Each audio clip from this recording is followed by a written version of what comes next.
Okay, so let's talk about sparkling wine and how we can make some bubbles.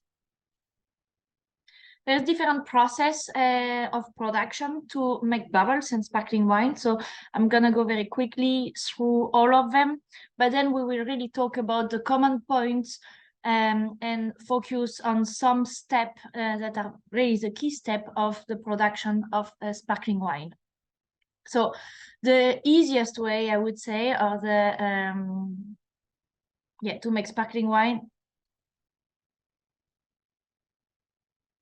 Okay, so let's talk about sparkling wine and how can we make some bubbles. We're gonna go through different production methods first, because there is different way to make a wine sparkling.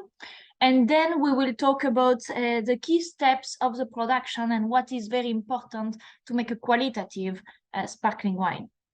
So one of the methods is carbonation. We make a base wine that is usually just a fresh and clean sparkling base that we will inject CO2 and carbonate. There is the ancestral method, which is the first method that has been found to make sparkling wine by mistake. It happened that a wine got bottled with residual sugar and not filtered, and the wine started to re-ferment and become sparkling. So the ancestral method is also the pet-nat method, very well adapted to high brix or hot climates.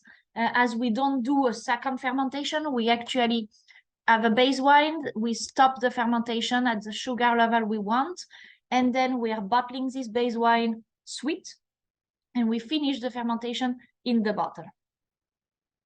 Then we have the classic traditional or champenoise method, which goes through every single step. So we have a base wine that we make dry, then we prepare a yeast starter, we add sugar to this base wine, we do the tirage, which means we are putting this base wine into bottle with crown cap capsules.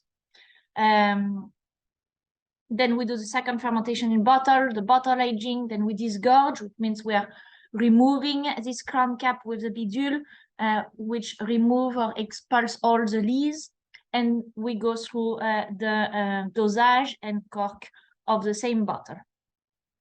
Okay, this process can be pretty long and can take actually a few years usually.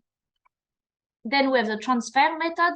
The transfer method is pretty much like the traditional or classic method, except that when we arrive to the disgorging, we do the disgorging and we transfer all these bottles into a tank. This allows us to have a very homogeneous bottles and mix every bottle together. Then we do the dosage in tank and we refill bottles and cork.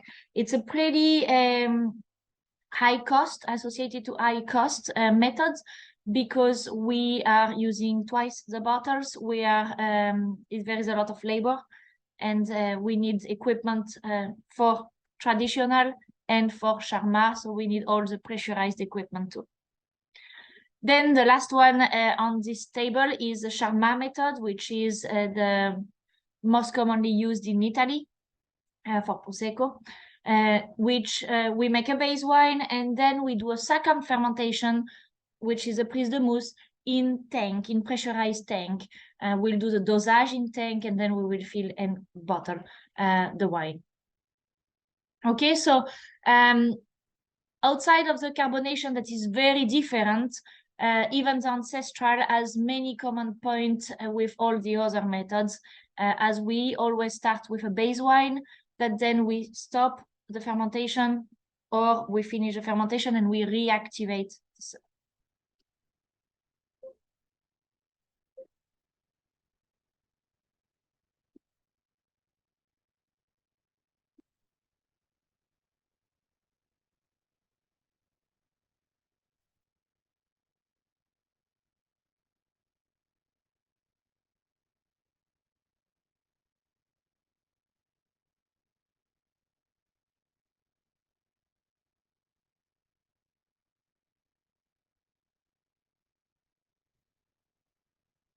Okay, let's talk about sparkling wine and how we can make some bubbles.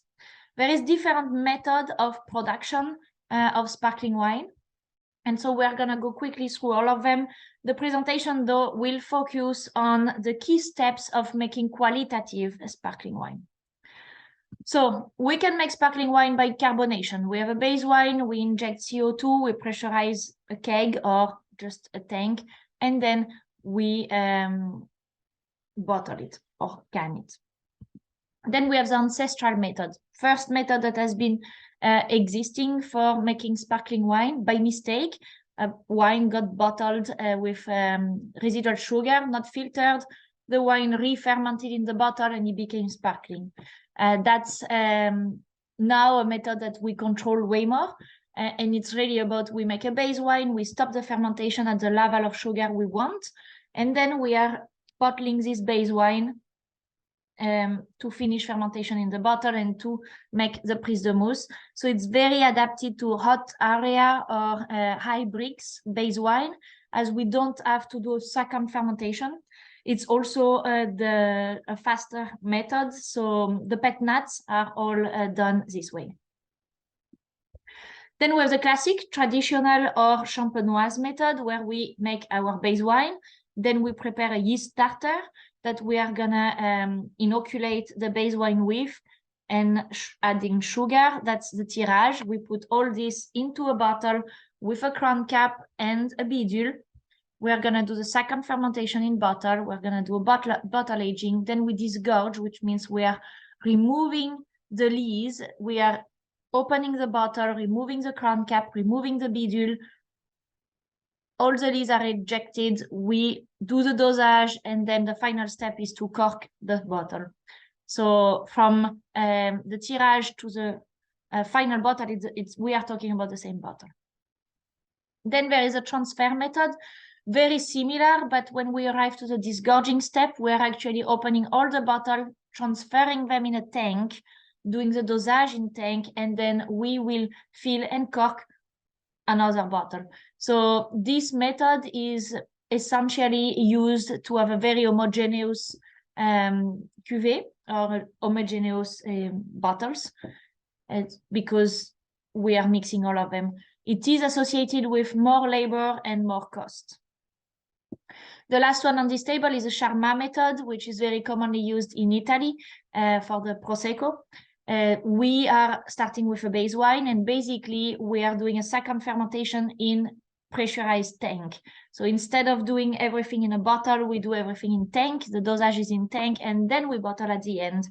This allows us to usually have a faster process and also more control, as instead of millions of bottles, we have a tank.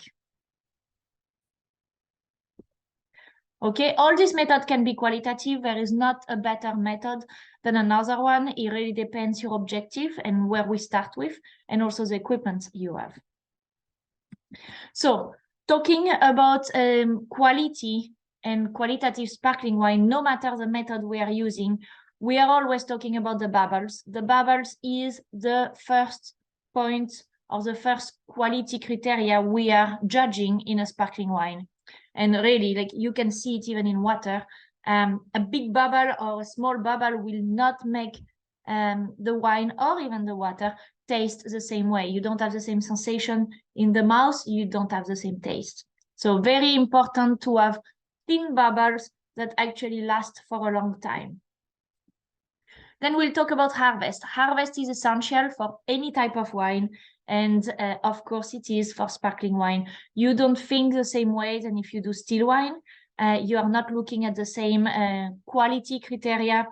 So we will talk about this. We're going to focus a little bit of the press. The press cycles is very important. That's how you extract and you take all your potential. And that's where you really focus on the quality criteria of sparkling wine. We'll talk about stabilization of this wine. So no matter which method we use, we will have to stabilize the base wine before it gets bubbly. So it's important to make sure we are achieving some stability, such as tartaric stability, microbial stability, oxidative stability, but also protein stability can be an essential one for some people. We'll talk about the second fermentation, or finishing the first one if we talk ancestral method, which is the prise de mousse. And then the last adjustment we can do in the bottle for just finishing the wine, fine-tuning the wine, adapting the profile of the wine. Okay, so first and most essential criteria is the bubbles. So talking about bubble, I just want to focus right now on how a bubble is formed and what are the players in this bubble. So we understand during the full process where to focus on and what can impact the quality of the bubble. So the bubble always starts with an asperity. So it starts with a surface that is not fully flat. So it could be a piece of dust in your glass.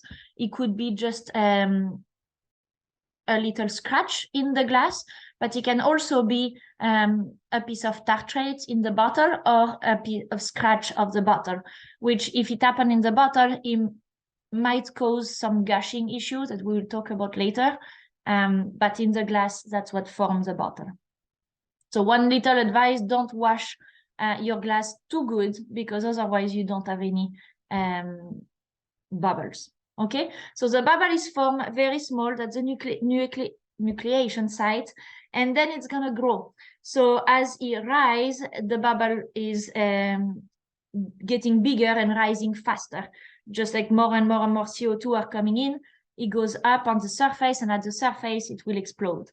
Our goal in sparkling wine and having a qualitative bubble is really to make sure this bubble is strong and doesn't grow too fast, doesn't rise too fast, and stays at the surface as long as possible. We're talking about foam retention and foam persistence. To have this, we actually need tensioactive molecules. So the bubble of CO2 is not completely soluble, and if there is no molecule, it's just gonna grow at the surface and completely strip right away. So we need amphipathic molecules, which are manoprotein or glycoproteins, which have a polar head that will be in the wine, which is hydrophilic, and then a polar tail that will be in the CO2 bubble, which is hydrophobic.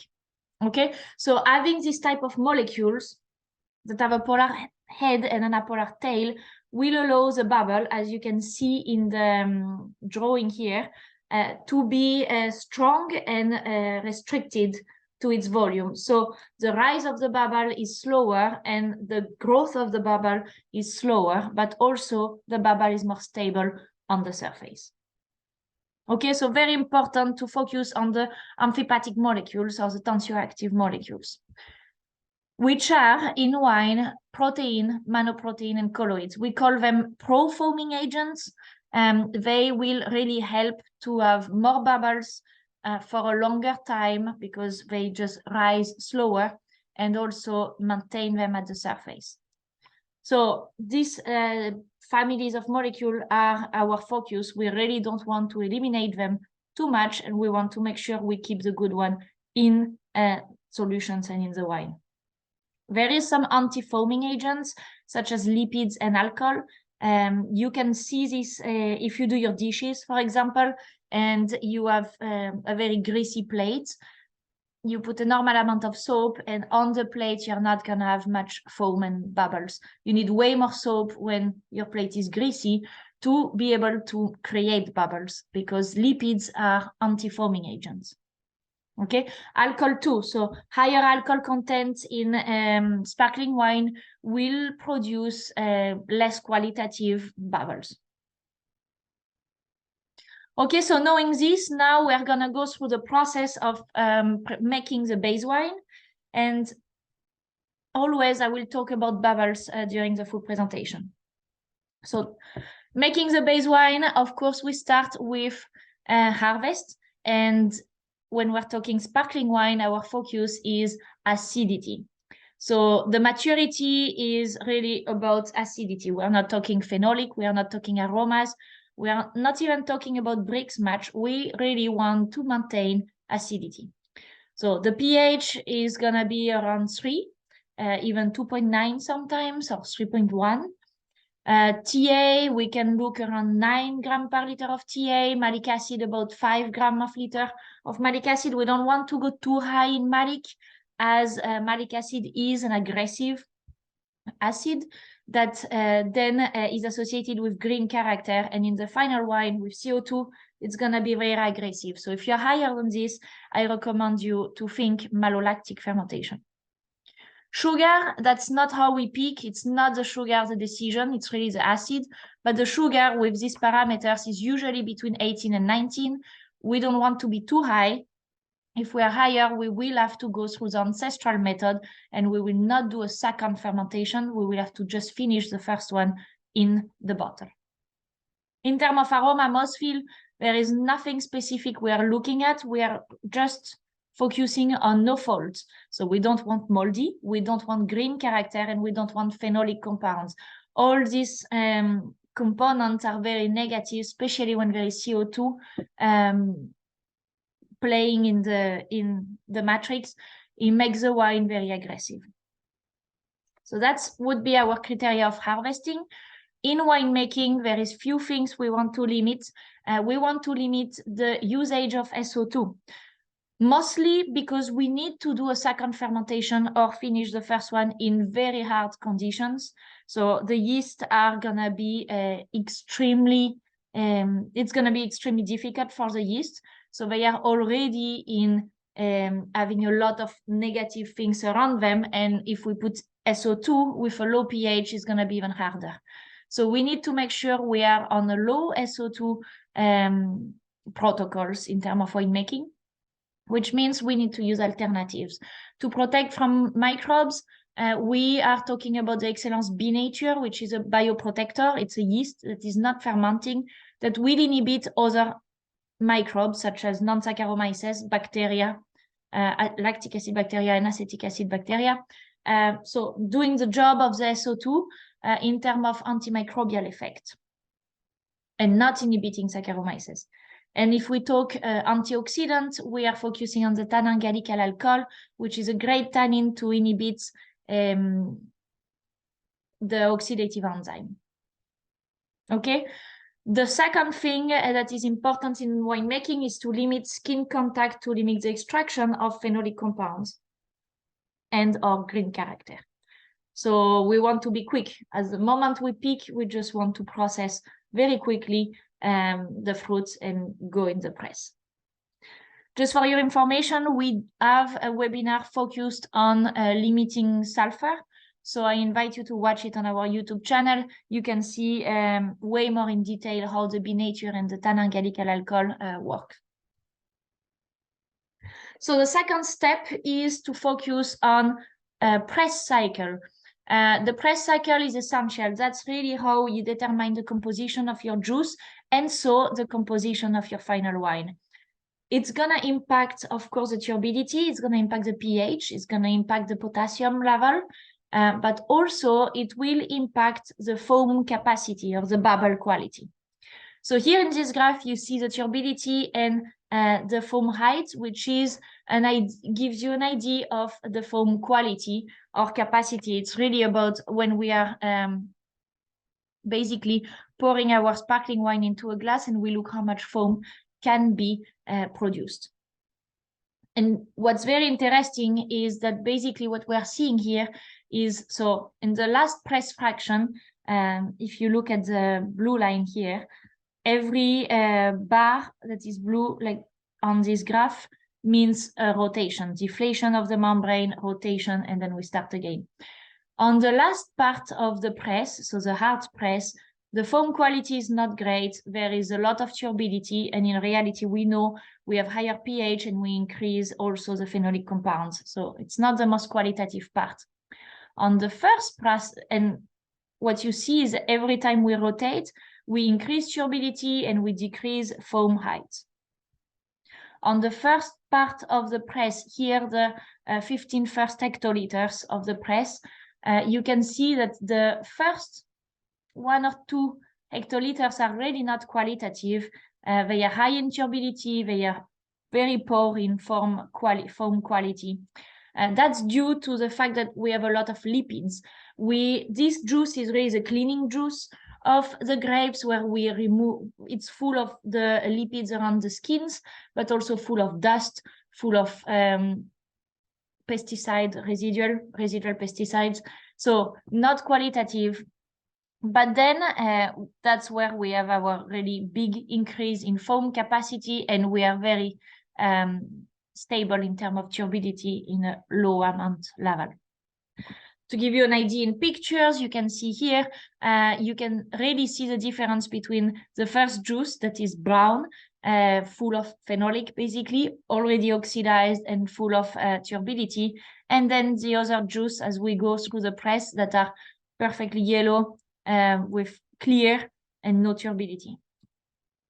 One rotation, we increase the amount of solids, and we also have more brown, so more oxidation, more phenolic compounds.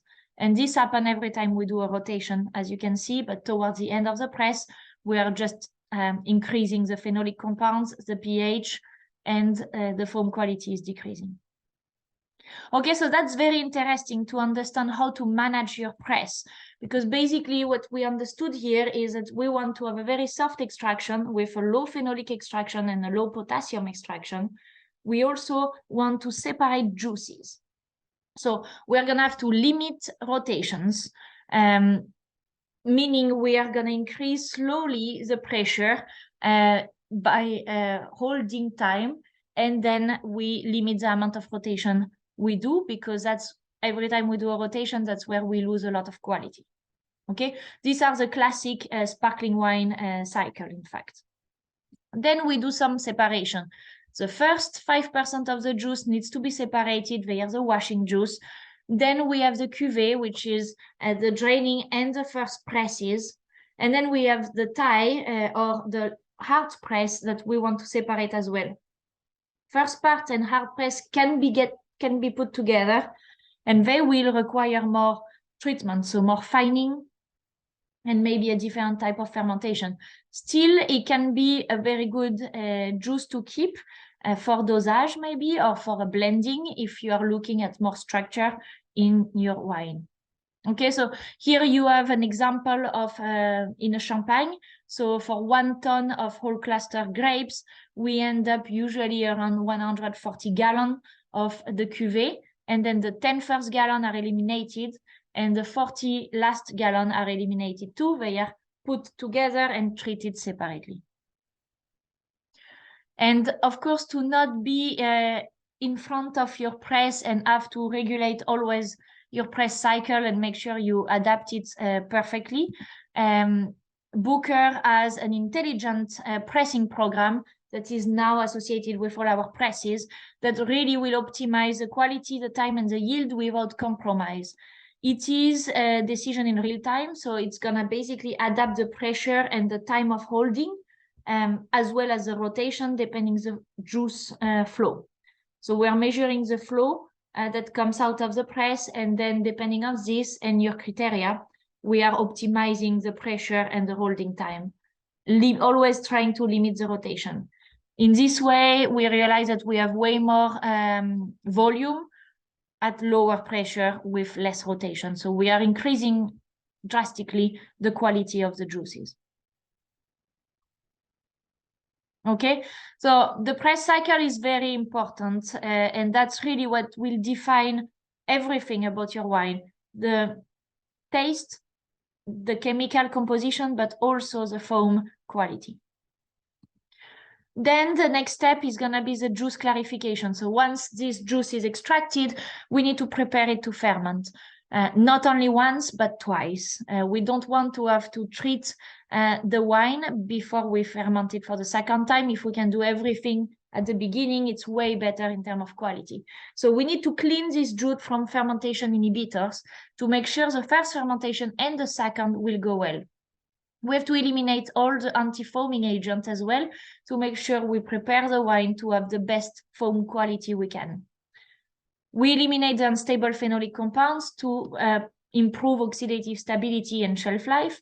And at the moment, you can also correct color, promote a quick clarification. We have to be quick to limit oxidation, and you can have more compact lees, which allow you to get more volume.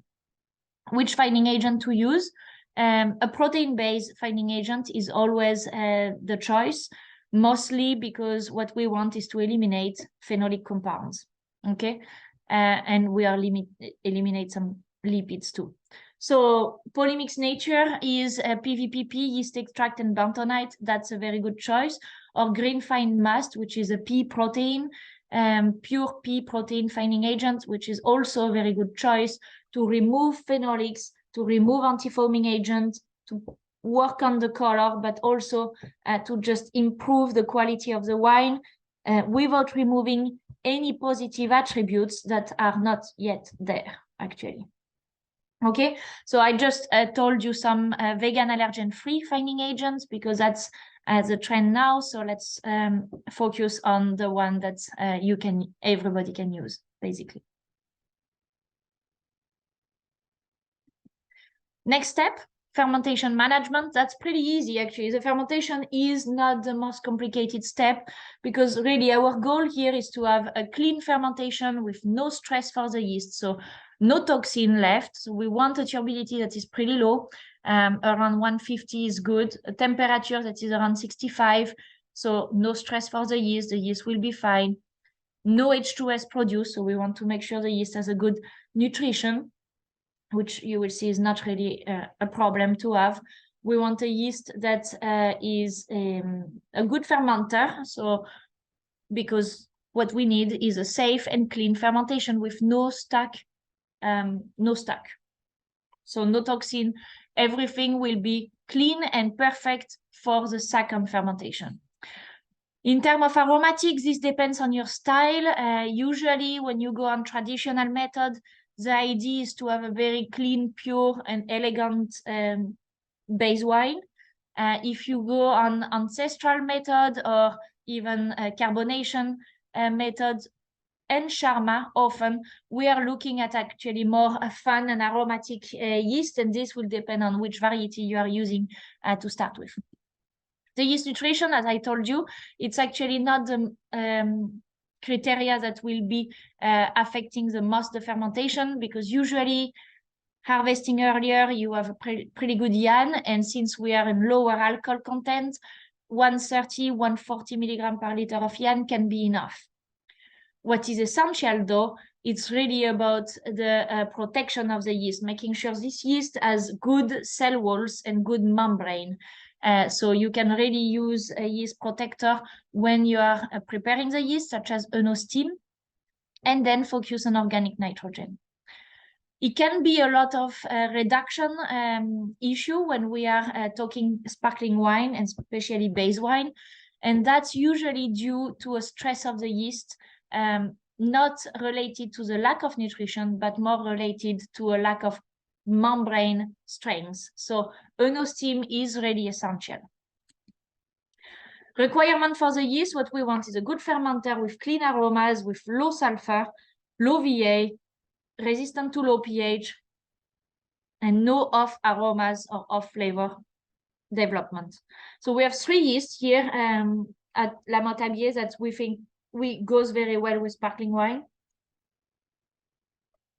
The Excellence E2F, which is the classic for traditional methods or even ancestral method of transfer, where we really focus on elegant and pure style. Then the Excellence STR is way more fun, fresh and fruity. You will express more the terpenes, stone fruit type of aromas. So this one can be great for charmat method or also ancestral method. Ancestral method. And the Excellence TXL is gonna be fresh, creamy and complex. We'll have more thiolic compound expressed through this yeast, so you will be a little bit more tropical fruit. You can get some flinty notes, and then it's gonna be a big impact on the mouthfeel. So that's a great yeast if you are looking at a lot of volume and roundness into the palate. So once our fermentation is done, of course here I'm talking fully dry for traditional charmat and transfer method. I'm talking still sweet with the ancestral method, where the goal is to stop the fermentation when you have about 20 grams per liter of sugar. you want to keep it cold and stop the fermentation, not kill the yeast though, because you will need them to finish the fermentation later. So we arrive to the step that we need to stabilize the wine. We need to stabilize it. For protein, that's actually optional. You don't have to, but usually we do, just to avoid this haze, as you can see in the picture here.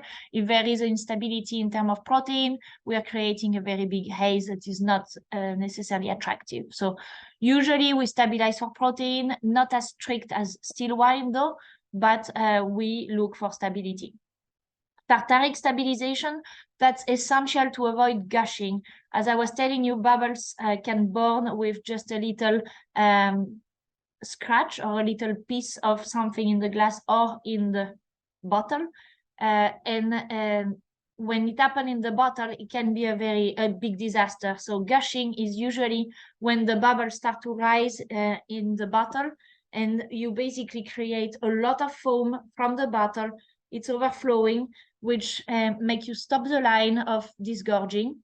You have to clean everything, but also you lose a lot of volume, homogeneity through the bottles, because it doesn't happen to all of them, and it can be a true disaster. So very essential to be tartaric stable for any type of wine that we're talking about. Microbial stability, that's also essential. If you do malolactic fermentation, it's okay, but if you don't do malolactic fermentation, you will have to make sure there is no bacteria and they cannot start in an uncontrolled way in your bottle. Okay, so we'll talk about this. And the last one is oxidative stability.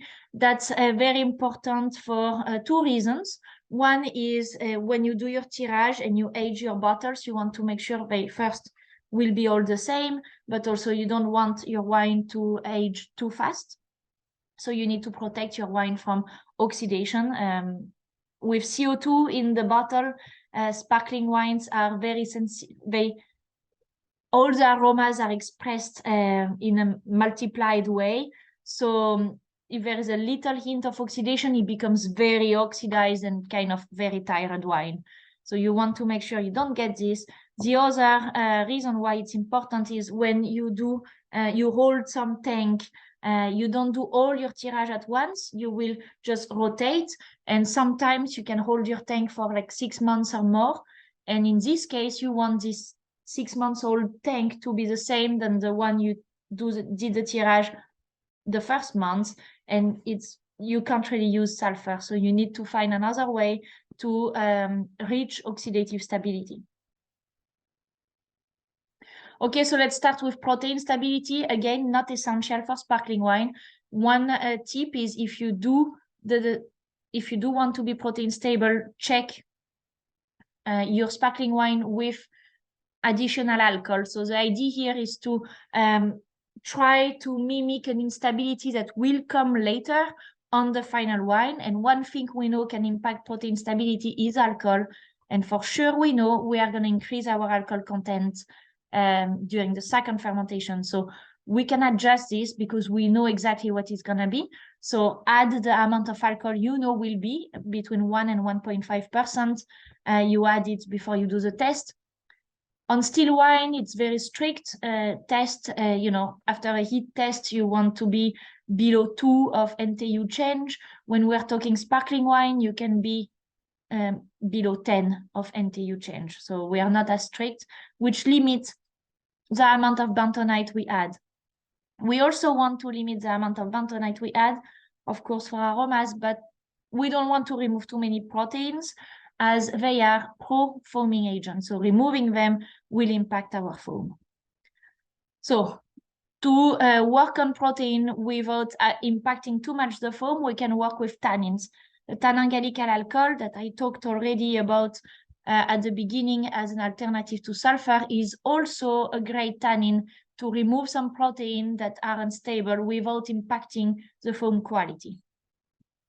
Then we can work with yeast derivate to mimic basically a lees aging and to help stabilizing the protein without removing them. So Nature Soft is a great tool here that you can use during fermentation or at tirage. to really give you volume, roundness, but also to stabilize some protein. It's a yeast derivative rich in manoprotein that will help you a lot, limiting your needs of bentonite. Once you arrive to the bentonite step, use sodium bentonite. The sodium bentonite are more efficient for protein removal. So we have bentosol poudre or bentosol FT, which has been developed to go through cross-flow filtration. There is a full webinar on stability, protein stability, but also tartaric stability that invite you to watch, where I go way more in detail of all the stability for every type of wine. So tartaric stability, I told you, this one is essential because we're talking about preventing gushing. And you have a picture here that show you what gushing is. And when this happens on the line, it is a disaster. There is subtractive methods that can be used, which are traditional methods as well. We use cold electrodialysis or ion exchange, and the idea is to make the tartrate precipitate in the base wine. We remove it by a racking, and so we are close to stability because we remove whatever would precipitate.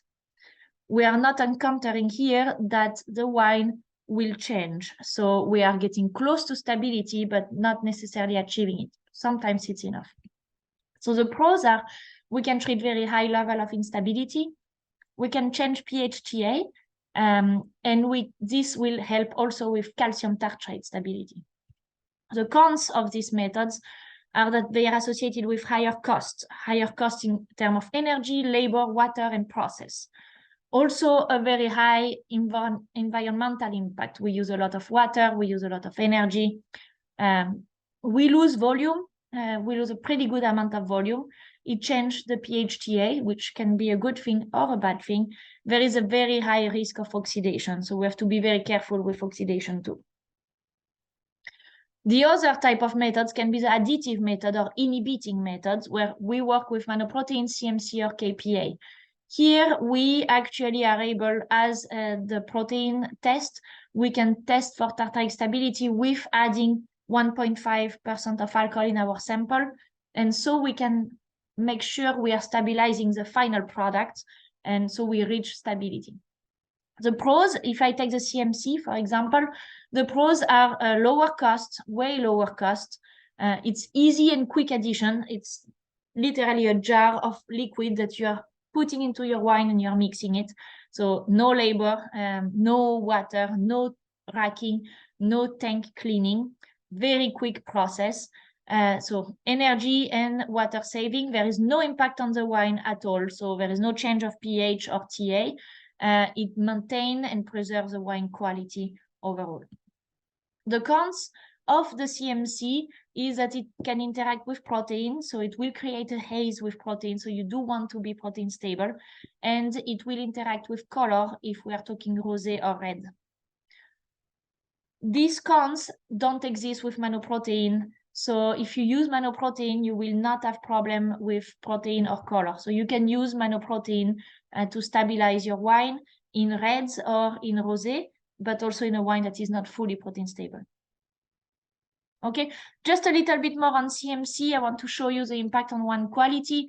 Here we are looking at a wine, then the aromas, the esters aromas after cold treatment and after the Vinoprotect, which is our CMC product. And you can see that basically after the cold treatment, the wine lost a lot of the esters, its ester content, while the wine treated with CMC didn't move at all. Same with the foam capacity. So here we are looking at the foam height that we have been talking about before, which is a good indicator of how much foam we can produce. And then in orange, you can see the height of stability. So how much foam we are going to maintain through time. And again, you can see that when we treat with CMC, with the Vinoprotect, we have a better foam quality overall compared to a cold treatment.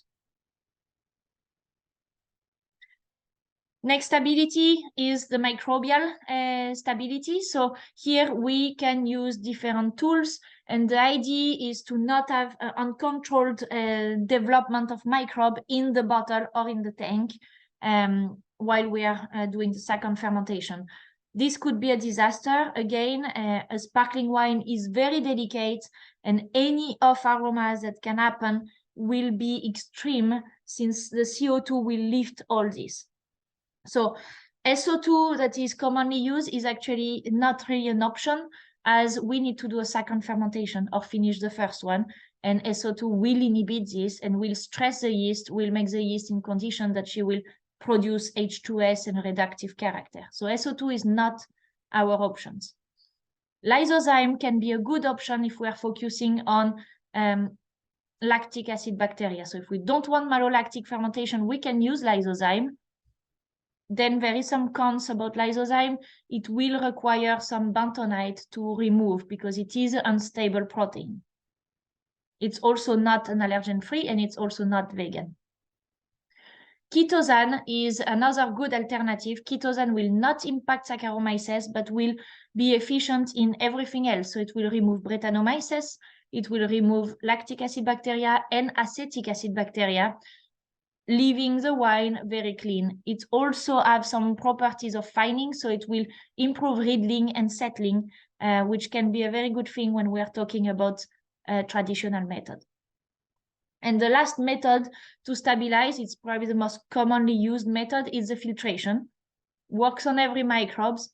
Not possible for the ancestral method or pet-nat method, because if you do this, you will need to prepare a yeast and put it back in. So you don't do a true pet-nat. Still possible though, because you still finish the fermentation of the first one, but you will need to add yeast if you do a filtration. Okay. Filtration has some cons, which are that they impact foam quality quite a lot. So here there is a graph that you can see where we are looking at the foam height, again, as an indicator of foam quality, and the impact of different type of filtration. And as you can see, as we get tighter in the filter, we are losing a lot of foam capacity. So from a Kieselguhr filtration where we are at 170 millimeter of foam height, we end up with about 80 with a 0.2 micron filtration, so which is the sterile one. So it is very impacting. So filtration is a great tool. Yes, it works. It stabilizes. It makes you feel better about the microbial stability, but it is actually not the best tool to use because you will impact a lot your foam. So you gain one stability, but you are you have compromising your foam quality. So here, if we look at this table, basically the product that has a less impact, less compromise to do is CHITOSAN, because it's really a lot of pros and there is no cons. So focusing on CHITOSAN, just want to tell you very quickly how to use it. So the La Montalier CHITOSAN is called Kilbret. It's 100% CHITOSAN, so we're talking about a pure molecules here in the product. It is a polysaccharide derived from Aspergillus niger. So it's vegan, allergen-free, biodegradable, and it has a wide spectrum of antimicrobial activity. Remove Brettanomyces, lactic acid bacteria, and acetic acid bacteria. So if you don't do malolactic, you can use CHITOSAN and you will be fine. As it is a pure CHITOSAN, it's efficient at very low dosage. So if we're talking a tank that you are holding through time, you don't want to filter it, you just finish your fermentation, you're stabilizing it, you need to hold it and to make sure nothing happens in this tank before you do the tirage. You can go with 4 grams per hectoliters, and I would recommend to use it every 4 months. Like this, you kill whatever is there before they can develop. So CHITOSAN will bind with the cell walls of the microbes, is actually gonna settle them down, but also it's gonna alter the membrane and pierce the cell. So basically the cell is gonna leak and die. So it's really something that will stop the metabolism of the microbes, kill the microbe and settle them down. Okay, at tirage, just to be safe, you add 4 grams per hectoliters. It's gonna be eliminating through the disgorging process, but it's gonna protect your wine through the full fermentation and aging. And that's also very important because you will not get issues with malolactic taking on. Malolactic taking on can be very bad in terms of aromatic, but also produce more CO2, so it completely changes your pressure. And you have different lees, which also will make your riddling more difficult. So you really don't want malolactic in bottle. So CHITOSAN is a great option for microbial stability, highly recommended for during aging and at tirage. No impact on the fermentation. The last stability I wanted to talk about is oxidative stability. This we went through very quickly, so that could be a good one to think when you are holding a tank for a long time. The idea here is to not avoid any browning, to avoid any tiredness of the aromas, to avoid any change in aromas actually of your base wine. You can't use sulfur again, so your other alternative is to use a natural antioxidant, which is glutathione. Glutathione is naturally present in grapes, but also in yeast. So here we are having Aroma Protect, which is a yeast derivative that is rich in glutathione. It will release the glutathione in the wine, and this glutathione is going to be used as an antioxidant. So it's going to elongate your wine shelf life. You can add it at tirage or during aging. We recommend 10 grams per hectoliters. You can see the graph here where basically they go by pair. We look at thiolic compounds, which are usually the best one to look at when we talk oxidation. And what you are seeing here is basically the amount of loss of aromas during 6 months after fermentation. So we hold the tank for 6 months and we look at the aromas. And you can see that every time the control is losing way more aromas than the wine that got Aroma Protect. Okay, it's a great tool to not use sulfur or to use a limited amount of sulfur and still protect your wine against oxidation. So now our wines are stable. So we finish our base wine, we stabilize them for protein, tartaric, microbial, oxidative. We are ready for the prise de mousse. Prise de mousse is a second fermentation. When I put prise de mousse, I'm talking second fermentation for ancestral transfer and for traditional transfer and charmat, or just finishing the first fermentation for ancestral method. Carbonation, there is no second fermentation. We are actually going through carbonation at this point, okay? So injection of gas. So for the prise de mousse, in the idea of we are re-inoculating, we need to prepare a starter. So there is pretty much, we are talking about the tirage steps and organization here. And that's when there is a very strong timing to respect for the prise de mousse to happen properly. The first step is to prepare the yeast starters. It takes about 48 hours. Then when we are talking about traditional method, you are gonna rehydrate your riddling agent if you want to use one, which can take 48 hours too. It's usually bentonite base. Then you prepare your base wine. Your base wine needs to be prepared in terms of adding sugar, depending the pressure you want. You can do some adjustments of tannin, manoprotein, such as a Nature Soft, for example, to give you volume and mouthfeel. It's also where you are adding your stabilizer, so your CMC or your manoprotein to stabilize for tartrate. The fourth step is to add your yeast starter to the base wine. Then you add your riddling agent to your base wine, and then you bottle or you go in pressurized tank. Okay, so these steps have a timing to respect. I'm putting here an example for you of how to prepare the yeast starter.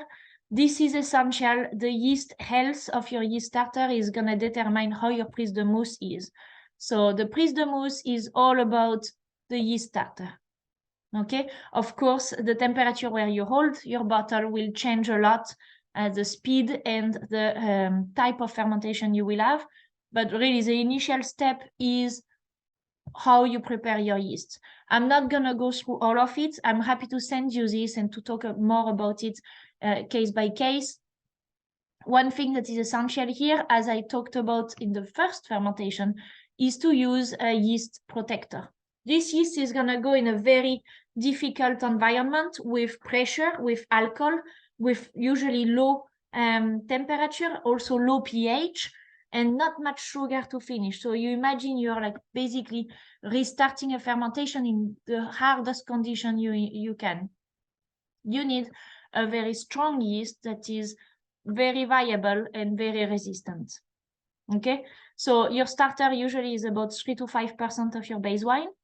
Population, we are looking at above 2 million of cells per milliliter with a more than 85% viability. That's our goal, and that will give us successful prise de mousse. Okay, so one little focus I want to do is about enosteam, which is our yeast rehydrator or protector. It's an essential step, again, to use it because it's not necessarily nutrients as a nitrogen that the yeast needs, but its nutrients are all these microelements that are around that make the yeast stronger and more performant, also less stress. Okay, so enosteam is vitamin, mineral, sterol, ergosterol, unsaturated fatty acids. It's all the yeast needs to have a very strong membrane and be resistant. It will ensure a strong yeast implantation and also very good resistance. We also realize that with using enosteam, we are decreasing the production of sulfur compounds, so we have less reductive characters, less stress of the yeast, and we have less VA, so less stress of the yeast too. So the basically enosteam is making the yeast more comfortable even in difficult situations to reduce the stress molecules. Okay, so highly recommended. Then once we talk about base wine preparation, that's where we add sugar. So the sugar amount will be determined by how much pressure you want. In traditional methods, the most common is to reach 6 bar of pressure, which usually is about 22, 24 grams per liter of sugar. Then on wine that we release earlier, or some wine that you just want a little bit lower pressure, usually pet-nats are lower pressure, we can go lower. Pet-nats is very common to focus on 20 to 18 grams per liter of sugar to referment.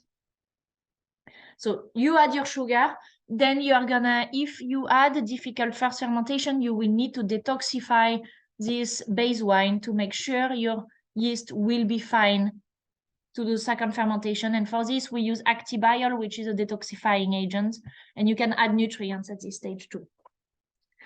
That's a stage where you can do mouthfeel adjustments, so you can do them at tirage and at disgorging. Ask us for samples. We have plenty of samples of tannins and polysaccharides that are here to really help you building volume, building complexity in the palates and on the aromas. And this is very commonly used tools, and we are very happy to send you samples or to taste with you to help you choose which one fits the best. And what thing that is very commonly used too is an enzyme at this point.